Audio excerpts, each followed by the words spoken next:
Muchas gracias. Quiero dejar con nosotros al licenciado Óscar Armando Durán, el decano de la Facultad de Teología, para que sea él quien nos introduzca al conferencista que hoy va a presentar delante de nosotros estas dos conferencias extraordinarias sobre nuestra vida como cristianos y la política. A veces algunos piensan que eso es una mala palabra, pero habrá que ver. Con nosotros el licenciado Óscar Armando Durán. Gracias, hermano. Si yo me quedo parado detrás de este púlpito no me veo, ¿verdad?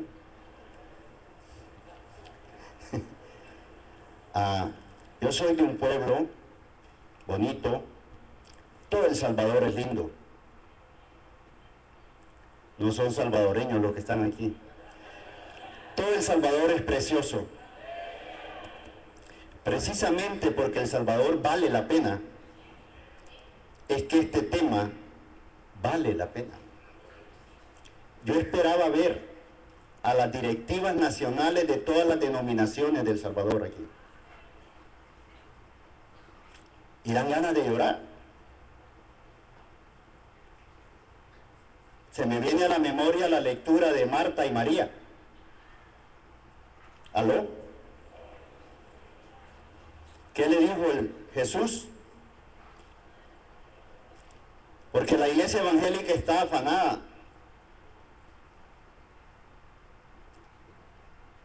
Y este tema es importante. Como Facultad de Teología, tenemos un compromiso serio. Este tema es muy serio. Es un tema de nación. No es un tema denominacional. No es un tema de iglesia local. Todo eso es importante. Pero este es un tema de nación. Acabamos de oír un proyecto de 5 años. Porque el proyecto Fuerza Cristiana de Paz es para las elecciones del 2019. Quiere decir que estos hermanos están pensando en serio. Pero el Evangelio tiene más de 125 años de haber venido a El Salvador. ¿Me están oyendo, hermanos? Ya crecimos. Ya la iglesia evangélica no somos como se creía hace 60 años, que los evangélicos éramos casi ignorantes y que los pastores decían lo que les daba la gana. Hay 2 universidades unidas esta mañana aquí. La Universidad Evangélica de El Salvador y la Universidad Cristiana de las Asambleas de Dios. La Universidad Cristiana ha graduado ya más de 130 licenciados en teología. No quiere decir que por eso la gran cosa, no. Porque un título teológico, bíblico, sin ministerio, está vacío.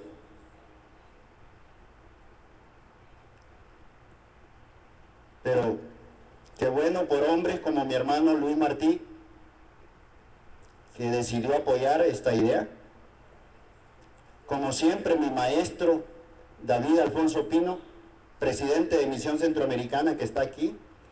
Porque el evangélico tiene que entender, hermanos lindos, oigan, me pongan mi atención, el evangelio no es místico, no es religión tampoco, es vida. O somos o no somos, es vida. Yo decía ayer en una radio, porque hermano, esto se anunció Radio Verdad hace un mes, cada día, Radio del Camino, Radio Restauración, las redes sociales, y yo decía a mi hermano Luis Martí, esta iglesia tiene capacidad para 1.200 personas, parqueo para 450, porque los pastores ni por eso quieren ir, porque dicen que ¿y dónde voy a parquear mi carro? Modelo 83, hermano. Pero bueno, estamos los que sentimos en el corazón, con humildad, aprender. Porque el pastor Carlos Velázquez es un maestro. Es más, ayer ya ya le saqué un sí importante. A partir de esta conferencia, unidos con Universidad Evangélica, vamos a servir lo que será el primer diplomado en Biblia y política, pero servido por las dos universidades, con el pastor Carlos Velázquez y con el doctor Barberian. ¿Es Barberian o Berberian? Con E. Berberian, que es uno de los teólogos serios de América Latina, porque la vez pasada sirvieron un diplomado en Biblia y política, pero estuvo, ¿cómo se llama? Gutiérrez. ¿Ah? El que era vicerrector o algo así de la luterana. Dagoberto Gutiérrez. ¿Qué es de Biblia y política? Queremos que sea algo serio, bíblico, porque su roca y mi roca es la palabra, la Biblia, ¿verdad? La Biblia. En la iglesia que yo he sido educado siempre nos han dicho los predicadores: si lo que yo estoy diciendo no tiene sustento bíblico, es mi emoción, es mi sentimiento. Por eso yo le tengo mucho cuidado a los teólogos. Y a mí me dicen: ¿para qué estudió teología? ¿Y cómo puede estar usted decano en la facultad de teología? Por la misericordia del Señor, hermano, ¿verdad?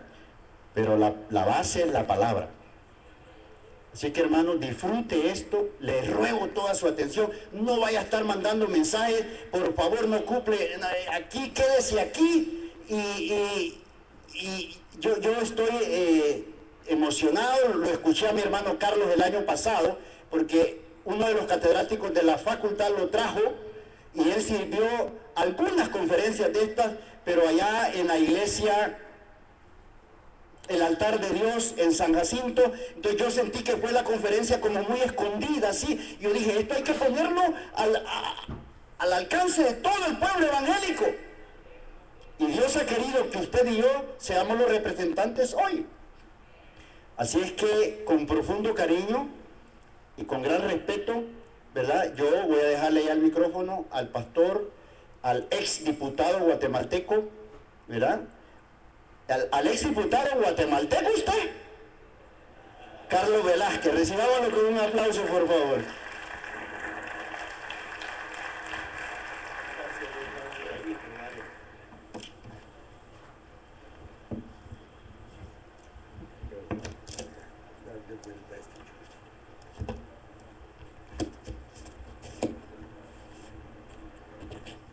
Muchas gracias.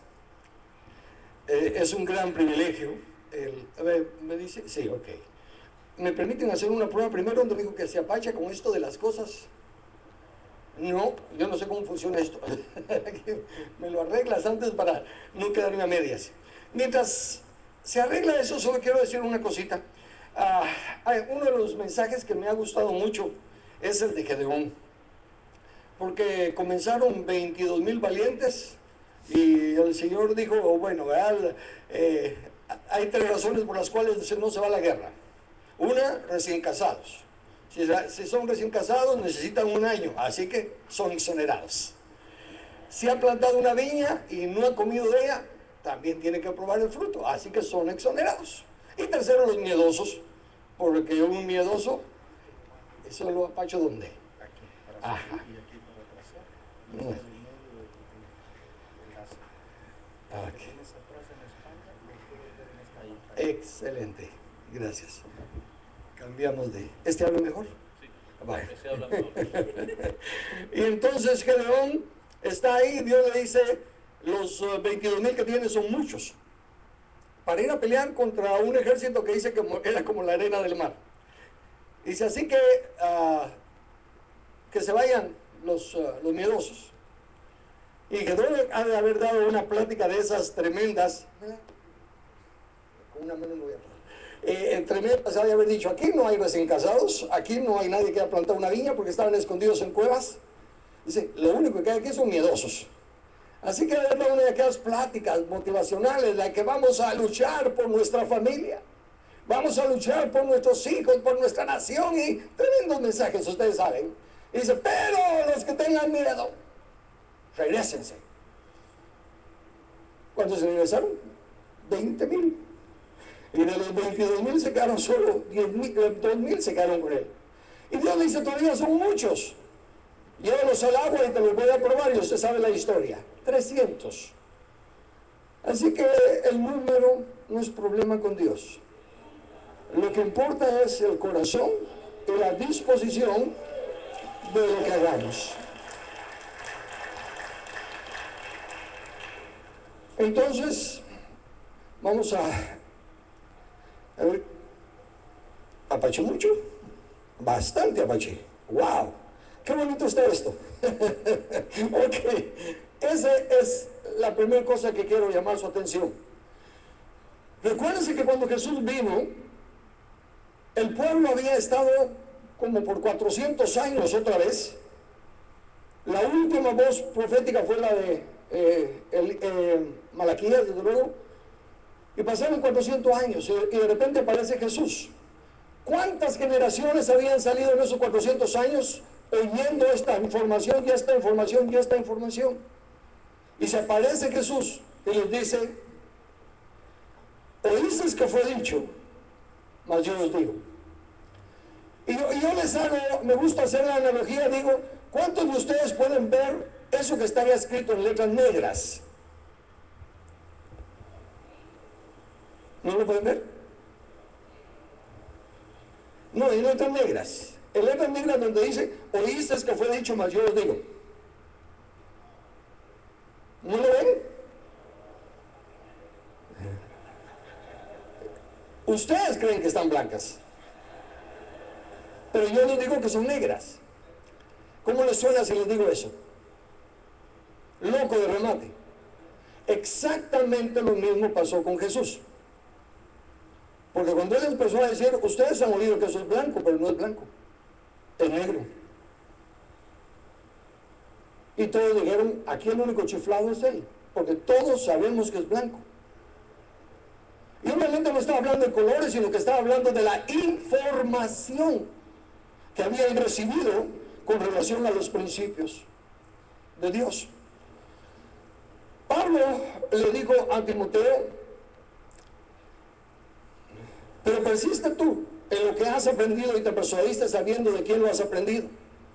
Usted recuerda, ha leído la Biblia, usted sabe que la abuela y la madre habían educado a Timoteo. Y a pesar de que Timoteo había sido enseñado, el punto principal es persiste tú en lo que has aprendido y te persuadiste. No solo lo había oído y aprendido, él se persuadió. Y eso es lo que estamos necesitando el cuerpo de Cristo hoy en día. Podemos tener excelentes maestros, Pablo, el apóstol, pero los de Berea no se tragaban lo que él decía. ¿Qué hacían? Iban a la palabra de Dios a ver si era cierto lo que le estaban diciendo. La iglesia hoy en día se ha acomodado mucho. Ponen su confianza en nosotros los predicadores. Y es sumamente importante que se persuadan. La iglesia tiene que volver al libro. Cada uno de nosotros tiene que volver al libro, para ver si lo que se nos está diciendo tiene congruencia con el todo. La Biblia dice que es en el Salmos donde dice, la suma de tu palabra es verdad. No porciones aisladas. La totalidad del mensaje y todo lo que hablemos tiene que encajar en ese mensaje. Dios tiene un solo mensaje.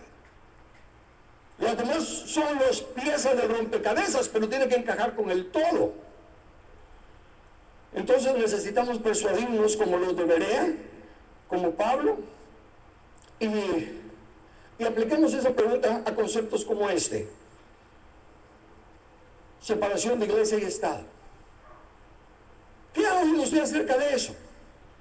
¿De quién lo ha oído? ¿De quién lo ha aprendido? ¿Se ha persuadido de lo que ha oído? ¿O simplemente ha aceptado lo que ha oído? ¿Sabe que la mayoría de las personas con las que he hablado acerca del tema de separación de iglesia y Estado ni siquiera saben de dónde viene? ¿Cuál es su origen? ¿Quién lo dijo? ¿Por qué está? Sin embargo, es una de las cosas con las que más se ha limitado la participación de la iglesia en política. Se interpreta que eso dice, la iglesia no tiene nada que ver con política. Y supongamos que es verdad. ¿Se ha persuadido usted de esa verdad para cuando personas como yo le pregunten, ¿y dónde está eso? Usted puede decir, no, hermano, porque esto y esto y esto. ¿Puede usted defender su teoría? En esta mañana yo voy a tocar muy levemente porque son temas bastante amplios. Pero mi interés va a ser enfocarme en las cosas que como evangélico, como cristiano, sé que nos afectan, que creí por muchos años, porque al igual que los demás no me había persuadido hasta que empecé a leer la Biblia. Los temas que quiero tocar, algunos de ellos son: ¿cuál es la función o razón de una constitución? ¿Sabe usted para qué está la constitución? ¿Cuál es la razón de la constitución? ¿Para qué sirve? Muchos me han dicho, es la que norma las leyes de la nación, es la garante de los derechos humanos y varias otras cosas. Muy pocos saben para qué es la constitución. Vamos a verlo hoy bíblicamente. ¿Hay en la Biblia algún modelo de constitución? Definitivamente. Y se los voy a presentar. ¿Qué implica dar al César lo que es del César? Ahora con eso de los medios de comunicación de Facebook, un hermano de la iglesia puso algo acerca de que se debía de hacer algo en Guatemala con la política que hay. Y le contestó una persona, una llamada hermana tal vez, pero le puso un montón de versículos por los cuales no debíamos hacerlo nada, y uno de ellos es que hay que darle al César lo que es del César. Y como Dios estableció a las personas en autoridad, porque toda autoridad es establecida por Dios, y el que resiste a lo establecido por Dios acarrea condenación, no nos deberíamos de meter. Por eso también vamos a considerar si ciertamente toda persona en autoridad es establecida por Dios. ¿Lo ha aprendido usted? ¿Ya se persuadió? ¿Realmente se enojó Dios porque Israel pidió tener un rey como las demás naciones? Sí, definitivamente cuando quisieron ser como las demás naciones y tener un rey, Dios se enojó. ¿Lo ha aprendido usted? ¿Ya se persuadió? ¿Me puede explicar por qué? Saliéndose de ese un versículo, ¿ha consultado el todo de la palabra? Porque una verdad de Dios aparece a lo largo de la Biblia, no está en versículos aislados, sino que tiene congruencia con el resto de las Escrituras. De ahí que voy a usar, y perdonen, yo no soy muy bueno por esto, he hecho un tremendo logro con las presentaciones que les voy a hacer. Así que no se rían de ellas, entienden el mensaje. Para hablar, la idea es esta. El pecado, ustedes saben que una de las definiciones de pecado es fallar, de dar en el blanco. La ilustración que les quiero hacer aquí es que una falla, por muy chiquita que sea, en no darle el blanco, con el correr del tiempo llega a hacerse cada vez más y más grande. Entonces, si usamos esa analogía para fallar en un concepto bíblico, una mentirita, un errorcito, con los años se va haciendo una gran brecha. Y mucho de lo que claramente era responsabilidad de la familia y de la iglesia años atrás, ahora ya no lo es. Ahora es del Estado. Por un pequeño desliz que se comete. Entonces necesitamos... fíjense que ahora del Estado se habla, dice, se habla mal.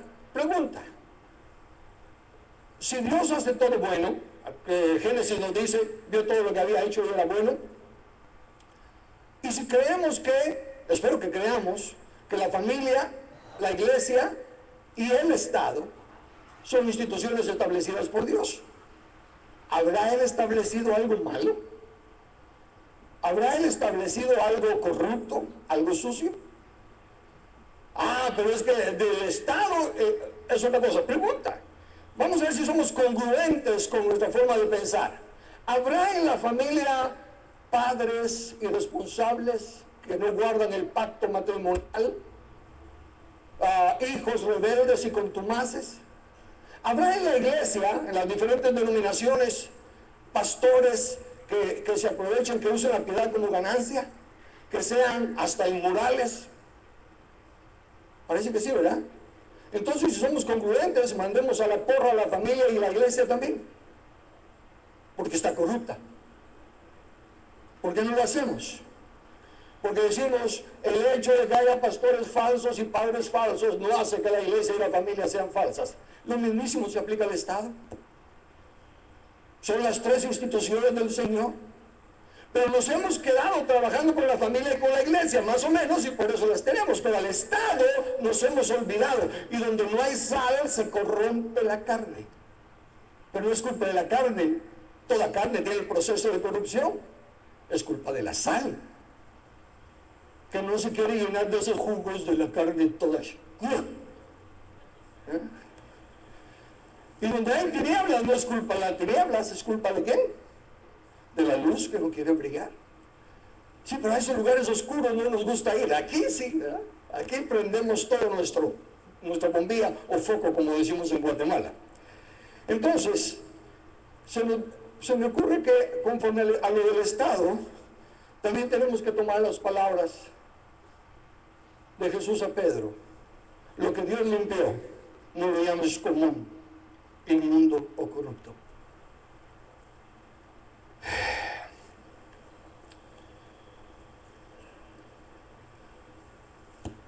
El enemigo que no se ha vencido, de acuerdo a la palabra de Dios, Oseas 4:6 e Isaías 5:13, creo, es la falta de conocimiento. La Biblia no dice mi pueblo perece porque la corrupción abunda, mi pueblo perece porque el crimen organizado, mi pueblo perece por las maras, mi pueblo perece por los narcotraficantes, mi pueblo perece por... No, dice mi pueblo perece por falta de conocimiento. Hay temas que ni siquiera queremos tocar, este es uno de ellos. Y en esa porción de Oseas dice que la ignorancia es por negligencia personal. Tenemos la palabra de Dios, como decía el hermano, no solo escrita, sino que ahora también en nuestros teléfonos, en tablas y en todos lados. El no leerla y el no conocerla es desecharla. Y dice Oseas, porque tú desechaste el conocimiento, yo te desecho del sacerdocio. Nuestra intercesión no pasa del techo. Y por cuando tú te olvidaste de mi ley, no le haces caso a mi ley, yo me olvido de tus hijos. ¿Qué esperamos de nuestras futuras generaciones?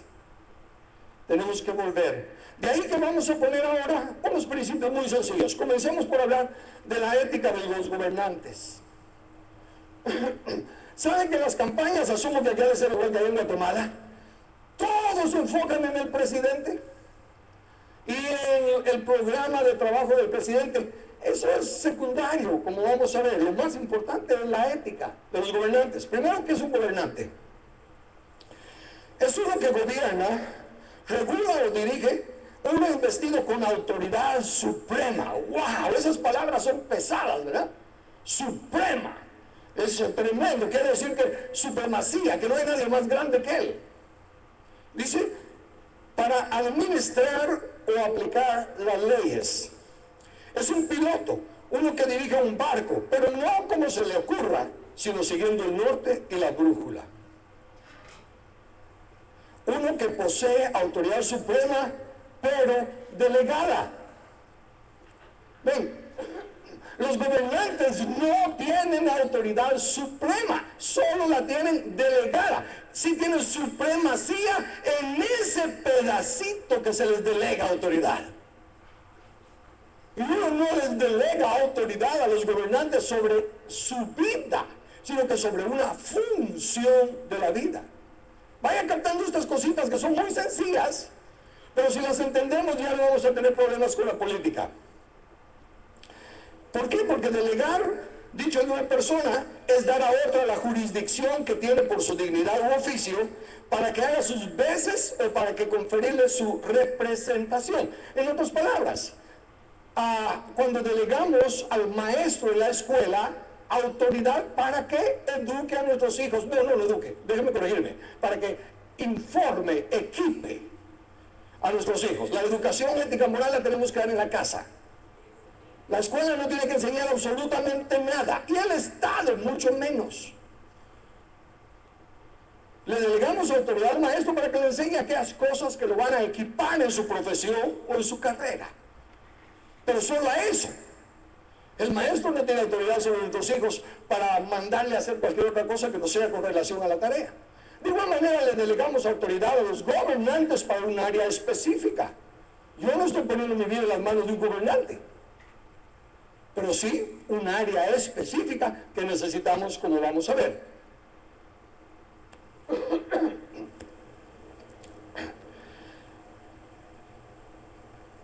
La autoridad con la que es investido es limitada a una función específica: administrar o aplicar las leyes que son de bien común, leyes generales para todos, no leyes específicas. No sé cómo sea aquí, pero en Guatemala están inventándose leyes para los mayas, leyes para los estos, leyes para aquellos. Esas no son leyes. La ley tiene que ser general. Cuando ya la dedicatoria ya no es ley. Es como que dijéramos, la ley de la gravedad va a funcionar solo para los... No. La ley de la gravedad funciona para todos, la acepten o no la acepten, porque es ley. Ok, pero la ley, la forma legítima de gobernar es de acuerdo a la ley de Dios. Mire, todos decimos amén, la palabra de Dios, la ley de Dios. ¿Por qué no queremos que llegue al gobierno entonces la ley de Dios? Sí, esa es la forma legítima. William Blackstone, él es un jurista británico. Sus comentarios fueron los que influenciaron grandemente la escritura y el entendimiento de la Constitución estadounidense. Nuestro hermano en su poema nos decía que la grandeza de Estados Unidos era precisamente por su Constitución y su temor a Dios. Fíjense lo que dijo este Blackstone.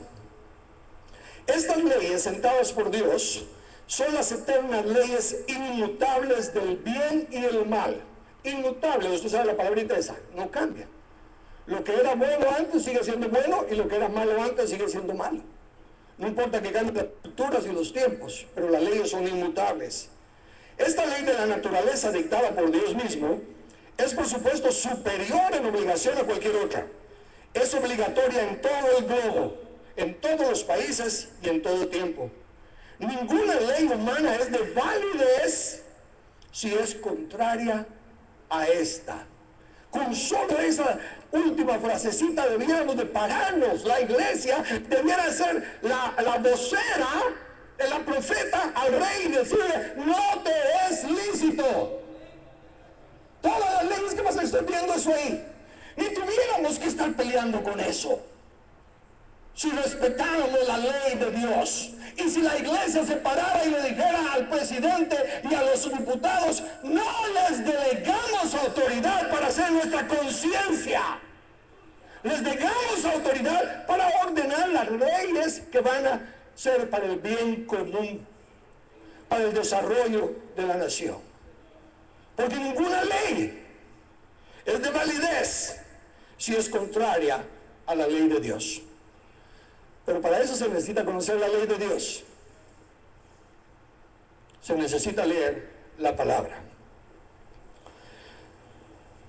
La ley de Dios es el norte, es la brújula que el gobernante, como capitán del barco, vimos en la definición de Webster, tiene que tener.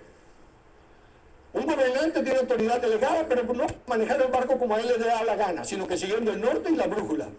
Y el norte y la brújula son la ley de Dios. Ahora veamos la ética de los gobernantes. ¿Qué es ética?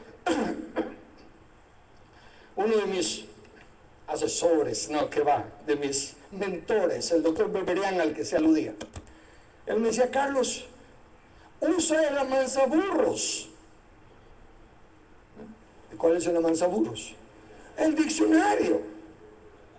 Cuando leas una palabra, aunque creas que ya sabes lo que significa, ve al diccionario y averigua lo que es. Entonces hablamos mucho de ética. ¿Qué es ética? Veamos que la amansaburros nos ayude.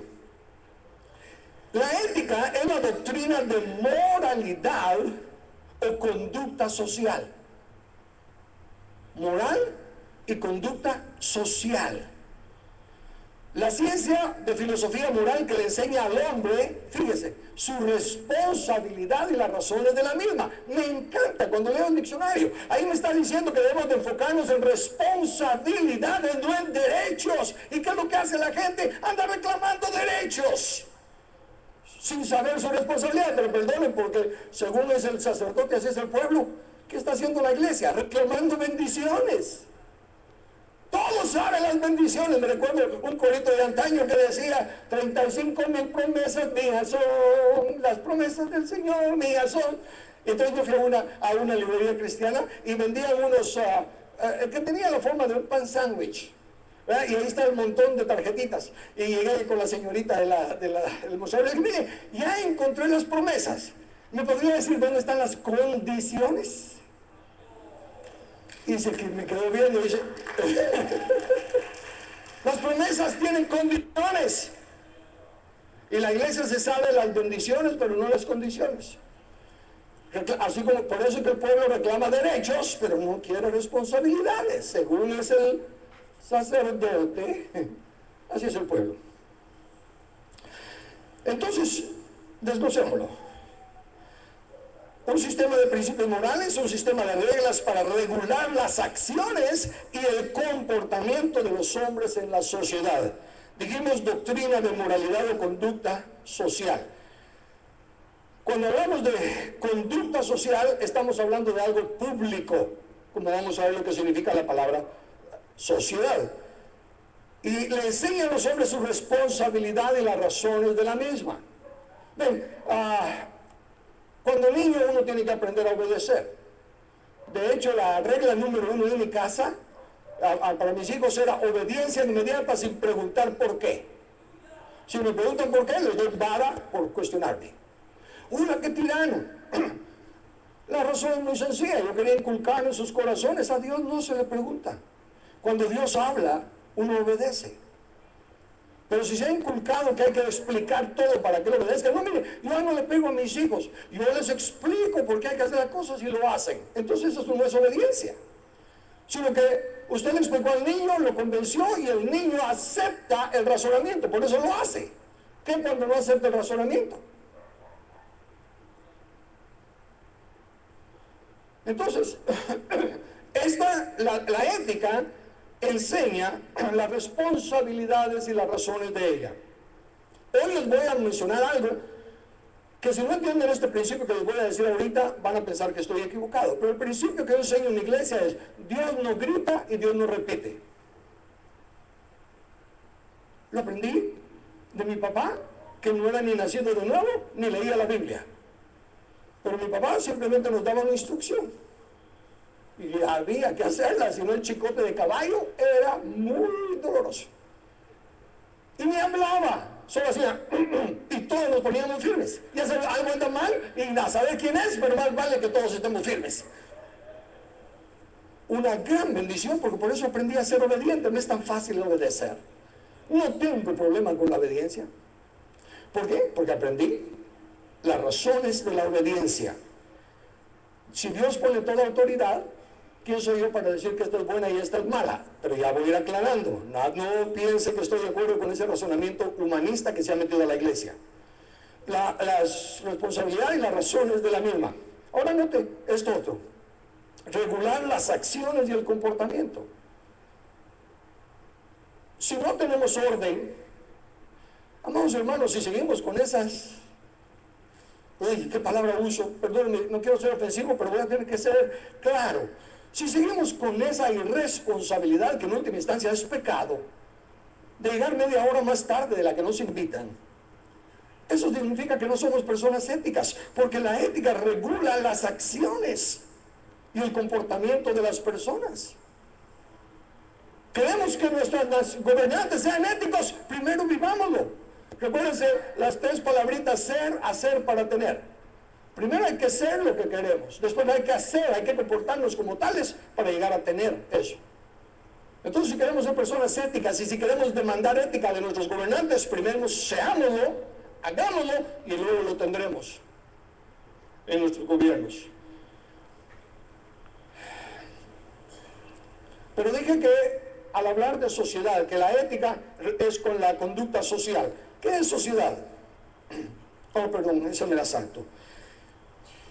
La unión de un número de seres racionales o un número de personas unidas para un objetivo temporal o permanente. De esa manera, los habitantes de un estado, de una comunidad, constituyen una sociedad teniendo intereses comunes. Y de ahí que se le llama una comunidad. En un sentido más amplio, la raza entera o la familia humana es una sociedad llamada sociedad humana, porque como humanos todos tenemos intereses comunes. Por eso es que la ley de Dios es universal, porque es la única que responde a los intereses comunes que tenemos nosotros. La palabra clave entonces ahí es que son intereses comunes. Pero para reducir todavía los intereses comunes, sigue diciendo, la fundación verdadera y natural de la sociedad son las necesidades y los temores de los individuos. Miren otra vez qué bonito el uso de las palabras. El enemigo ya perdió su autoridad y su poder, pero sigue teniendo su astucia. Y usa las mismas palabras. Se recuerda que le citó la Biblia a Jesús. Entonces cuando dice, ahí está, la verdadera función de la sociedad son las necesidades de los individuos. Y mire, tanta necesidad que tenemos en nuestra Guatemala, en nuestro Salvador, en nuestra Honduras, en nuestra Centroamérica. No, que son necesidades comunes.